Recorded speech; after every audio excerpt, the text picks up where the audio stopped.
নমস্কার বন্ধুরা, আমি অনামিকা। পুরী দর্শন করে, জগন্নাথকে দর্শন করে আমরা চলে এসেছিলাম পঞ্চলিঙ্গেশ্বর মন্দির। এটি একটি পাহাড়ের উপরে একটা মন্দির রয়েছে। পঞ্চলিঙ্গেশ্বর নিশ্চয়ই আপনারা নাম নিশ্চয়ই শুনেছেন। তো আমরা প্রথম এইখানে যাচ্ছি। সিঁড়ি তো অনেকগুলো সিঁড়ি, প্রায় 320খানার মতো সিঁড়ি। দেখছেন আমাকে, সকাল সকাল উঠেছি তো, তাই হাই পেয়ে গেছে, ঘুম পাচ্ছে আর কি। পেছনে সুন্দর ঝর্ণার জল একদম অনেক সামনে থেকে ঝর্ণাটা দেখতে পেয়েছি। সেই উপরে বাবার মন্দির, পঞ্চলিঙ্গেশ্বর মন্দির নামটা শুনেছি।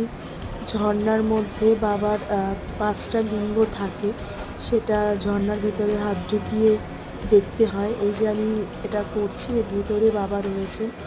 এবার আমরা দেখা হয়ে গিয়ে বাড়ি ফিরছি।